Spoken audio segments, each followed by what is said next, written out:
We are on time to have this clutch repaired by early morning so that the hay may be gathered in. Hello, this is Laurie Petrie with part 9 of how to design and manufacture an assembly fixture.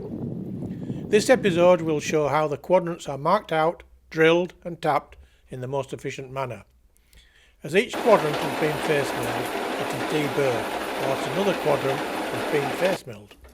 The deburring is to ensure that no burrs affect the accuracy of the clamping and to protect hands from being cut. The first thing to do is stamp adjoining faces with identifying letters.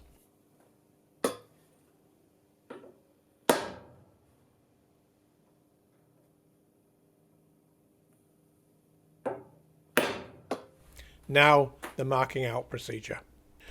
Since these quadrants contain various sized holes, and to show which holes are drilled completely through and which holes are drilled as a blind hole, arrows are drawn on the face of each quadrant with a marker or texter pen.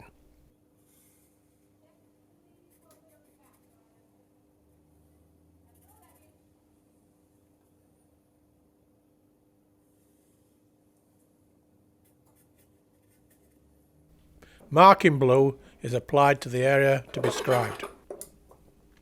Various methods are available to measure the distances to be marked out. In this case, a combination square is used. The measurement is set and the line scribed. Note, I was lucky when I bought my combination squares, as all my rules are machine divided, not as nowadays photo engraved, i.e. etched. Machine divided ones are far more easy to read. Do not centre pop. It is unnecessary. Watch later on to see why.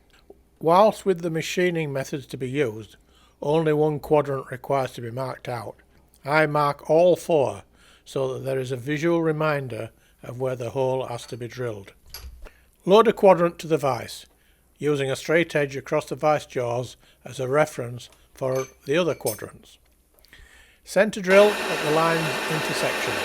Now you can see why this is easier than centre punching and it saves time again. You can tell how accurate your hole is by how the hole is centred on the marked line. Only spot drill. That is all that is required for the drill to be accurately started. Anything more is a waste of time and achieves no effort. Coolant should be always used wherever possible. In this case, some coolant is used as the centre drill is started, and none added later. A later video will be published also explaining why this is necessary.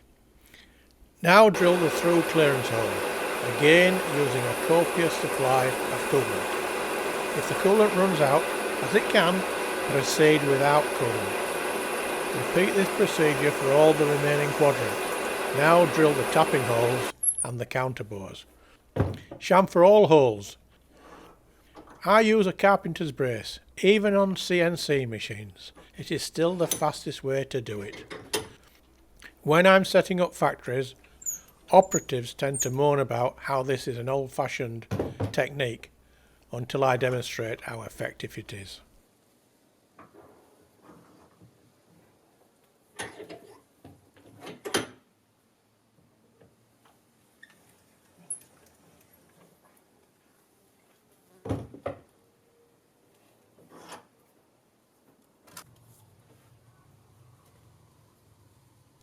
By drilling the tapping holes with a counterbore, there is no difficulty in having to line up the tap squarely. This is what clever design is all about. Clean the holes and commence tapping. Always use a lubricant when tapping holes in steel.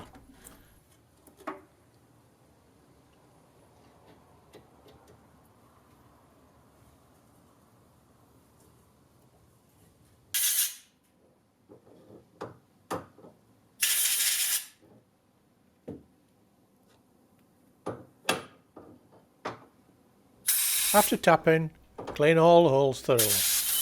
Now we can get on to the next part.